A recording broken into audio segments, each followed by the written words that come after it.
രാജ്യത്താകമാനം ഏവർക്കും വളരെ രോഷം തോന്നിയ ഒരു സംഭവമായിരുന്നു തമിഴ്നാട് കോയമ്പത്തൂരിൽ കോളേജ് വിദ്യാർത്ഥിനിയെ തട്ടിക്കൊണ്ടുപോയി ബലാത്സംഗത്തിനിരയാക്കി ഒരു കുറ്റിക്കാട്ടിൽ തള്ളിയ സംഭവം. എന്നാൽ ആ 20-കാരിയെ ബലാത്സംഗം ചെയ്ത പ്രതികളെ പോലീസ് വെടിവെച്ചിട്ടിരിക്കുന്നു എന്ന് വേണം മനസ്സിലാക്കാൻ.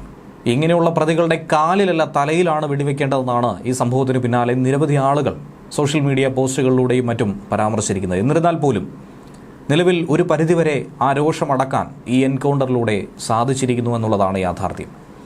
സുഹൃത്തിനൊപ്പം കാറിൽ സംസാരിച്ചിരിക്കുകയായിരുന്ന കോളേജ് വിദ്യാർത്ഥിനിയാണ് 3-അംഗ സംഘം തട്ടിക്കൊണ്ടുപോയി ബലാത്സംഗം ചെയ്തത്. അതിൽ 3 പേരെയും പോലീസിനിപ്പോൾ അറസ്റ്റ് ചെയ്യാൻ കഴിഞ്ഞിരിക്കുന്നു.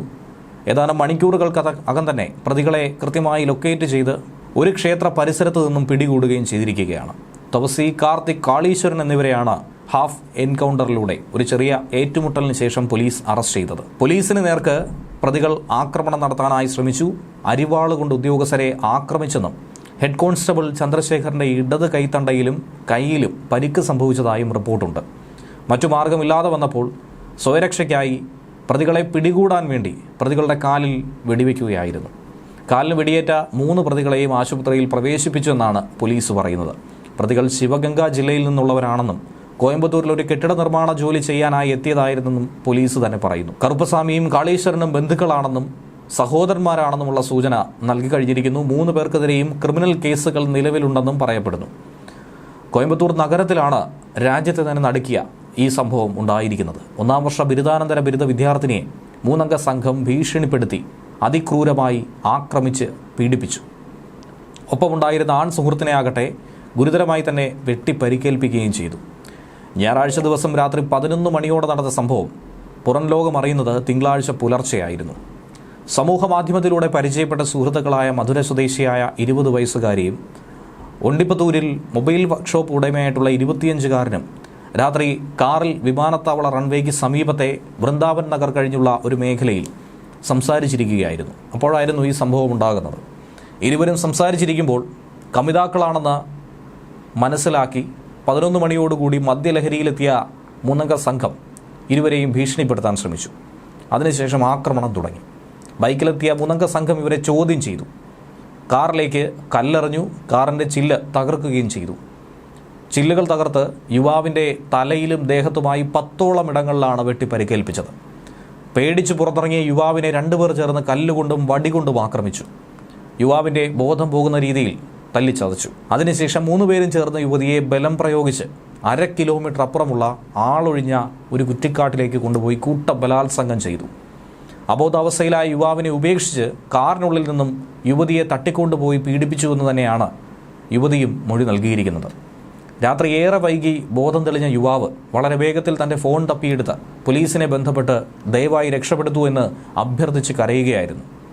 5 മണിക്കൂർ നീണ്ട തിരച്ചിലിനൊടുവിൽ തിങ്കളാഴ്ച പുലർച്ചെ 4 മണിയോടുകൂടിയാണ് റെയിൽപാളത്തോട് ചേർന്നുള്ള വിജനമായ സ്ഥലത്തു നിന്നും യുവതിയെ നഗ്നയായി വിവസ്ത്രയാക്കപ്പെട്ട നിലയിൽ പോലീസ് കണ്ടെത്തിയത്. യുവാവിനെ ഉടനടി തന്നെ പോലീസ് ആശുപത്രിയിൽ പ്രവേശിപ്പിച്ചിട്ടുണ്ടായിരുന്നു. സിഗ്നൽ കണ്ടെത്തി സ്ഥലത്തെത്തിയ പോലീസ് യുവാവിനെ കോയമ്പത്തൂർ മെഡിക്കൽ കോളേജ് ആശുപത്രിയിലേക്കാണ് മാറ്റിയത്. കൂടുതൽ പോലീസ് സ്ഥലത്തെത്തിയാണ് 2 മണിക്കൂറിലധികം തിരച്ചിൽ നടത്തി ഏകദേശം ആ മേഖല തിട്ടപ്പെടുത്തിയത്. റെയിൽവേ ട്രാക്കിനോട് ചേർന്ന കുറ്റിക്കാട്ടിൽ യുവതിയെ കണ്ടെത്തിയ ഉടൻ തന്നെ പ്രതികൾക്ക് വേണ്ടിയുള്ള തിരച്ചിൽ പോലീസ് ആരംഭിച്ചു. യുവതിയെ സ്വകാര്യ ആശുപത്രിയിൽ പ്രവേശിപ്പിച്ചു. നിലവിൽ അപകടനില തരണം ചെയ്തുവെന്ന് തന്നെയാണ് മനസ്സിലാക്കാൻ കഴിയുന്നത്. കോവിൽപ്പാളയത്ത് നിന്നും മോഷ്ടിച്ച ബൈക്കിലായിരുന്നു ഈ പ്രതികളെത്തിയതെന്ന് പോലീസ് കണ്ടെത്തിയിട്ടുണ്ട്. തുടർന്ന് സിറ്റി പോലീസ് കമ്മീഷണറുടെ നേതൃത്വത്തിൽ 7 പ്രത്യേക സംഘങ്ങളായി തിരിഞ്ഞ് പോലീസ് വ്യാപകമായി തന്നെ തിരച്ചിൽ തുടങ്ങി. CCTV കേന്ദ്രീകരിച്ച് അന്വേഷണം തുടരുന്നതിനിടയിൽ 3 പ്രതികൾ പിടിയിലാവുകയും ചെയ്തു. കോയമ്പത്തൂരിലെ വെള്ളക്കിണറിൽ വെച്ച് പ്രതികളെ വളഞ്ഞപ്പോൾ അവർ പോലീസിനെ ആക്രമിച്ച് രക്ഷപ്പെടാനുള്ള ശ്രമമാണ് നടത്തിയത്. അങ്ങനെയാണ് മറ്റു മാർഗമില്ലാതെ പോലീസിന് പ്രതികളെ കാലിൽ വെടിവെച്ച് വീഴ്ത്തേണ്ടി വന്നത്. കസ്റ്റഡിയിലെടുത്തു. അതിജീവിതം ഇപ്പോഴും ചികിത്സയിൽ തുടരുകയാണ്. എന്നാൽ ഇരുണ്ട വെളിച്ചമായതിനാലും പ്രതികളുടെ മുഖം വ്യക്തമായി കാണാത്തതുകൊണ്ടും പ്രതികളെ തിരിച്ചറിയുന്നത് വളരെ ബുദ്ധിമുട്ടാണെന്ന് തന്നെയാണ് അതിജീവിതയുടെ ബന്ധുക്കൾ പറയുന്നത്.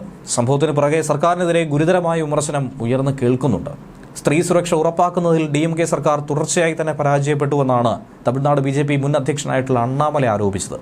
സ്ത്രീ സുരക്ഷയെ അട്ടിമറിക്കുന്ന DMK നേതൃത്വത്തിലുള്ള സംസ്ഥാന സർക്കാരിനെതിരെ AADMK ജനറൽ സെക്രട്ടറിയായ എടപ്പാടി കെ പളനിസ്വാമിയും രംഗത്തെത്തിയിട്ടുണ്ട്. മുൻ ഭരണകാലത്ത് AADMKയുടെ ഭരണകാലത്ത് സ്ത്രീകൾ സുരക്ഷിതമായി ജീവിച്ചിരുന്ന ഇന്ത്യയിലെ തന്നെ മുൻനിര സംസ്ഥാനമായിരുന്നു തമിഴ്നാട്. എന്നാൽ ഇന്നത്തെ അവസ്ഥ എന്തായിരിക്കുന്നുവെന്നുള്ള വിമർശനമാണ് അദ്ദേഹം ഉയർത്തിയിരിക്കുന്നത്. സമാനമായി മറ്റൊരു സംഭവം കേരളത്തിലും ഉണ്ടായിട്ടുണ്ട്. കഴിഞ്ഞ ദിവസം നമുക്കേവർക്കും അറിയാവുന്നതാണ്. കേരള എക്സ്പ്രസിൽ യാത്ര ചെയ്തുകൊണ്ടിരുന്ന പെൺകുട്ടിയെ മദ്യലഹരിയിലായിരുന്ന പ്രതി നടുവിന് ചവിട്ടി പുറത്തേക്കിട്ടത്.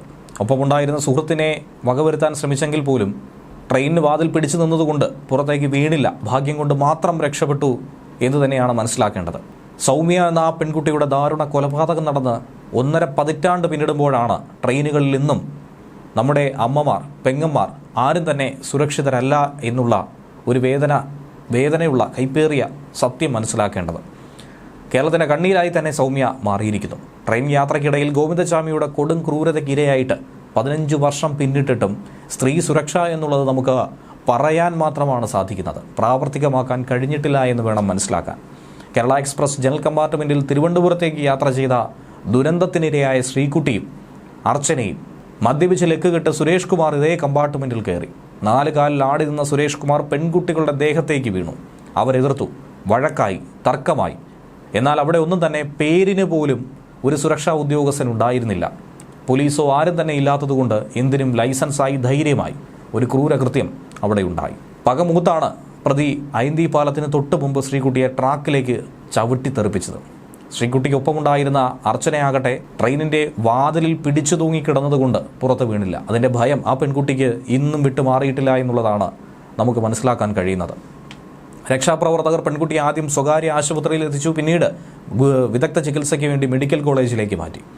കൊച്ചുവേളിയിൽ പ്രതി പിടിയിലാകുമ്പോഴും ലഹരിയിൽ തന്നെയായിരുന്നു. പിറ്റേ ദിവസം വരെ ലക്ക് വിട്ടിട്ടില്ല എന്ന് തന്നെയാണ് പോലീസ് പോലും പറയുന്നത്. മദ്യപിച്ച് യാത്ര ചെയ്യുന്നയാൾ യാത്രക്കാർക്ക് പ്രതിസന്ധി ഉണ്ടാക്കിയാൽ, ബുദ്ധിമുട്ട് സൃഷ്ടിച്ചാൽ അറസ്റ്റ് ചെയ്ത് നീക്കാൻ നിയമമുണ്ടായിട്ട് പോലും ആരും തന്നെ നിയമപാലകർ അവിടെ ഉണ്ടായിരുന്നില്ല എന്നുള്ളതാണ് യാഥാർത്ഥ്യം. രാത്രി 10:30 മെഡിക്കൽ കോളേജ് ആശുപത്രിയിൽ പ്രവേശിപ്പിച്ച ശ്രീകുട്ടിയുടെ ആരോഗ്യനിലയിൽ ഇന്നിപ്പോൾ നേരിയ പുരോഗതി കാണാൻ സാധിക്കുന്നുണ്ട്.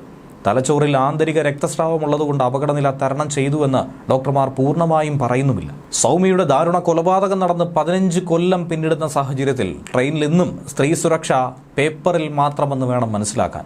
യാത്രക്കാരുടെ സുരക്ഷ ഉറപ്പാക്കാൻ പലതരത്തിലുള്ള സുരക്ഷാ നിയമങ്ങൾ റെയിൽവേ നടപ്പിലാക്കിയിട്ട് പോലും ഒന്നും ഫലവത്താകുന്നില്ലേ എന്ന ചോദ്യവും ബാക്കി.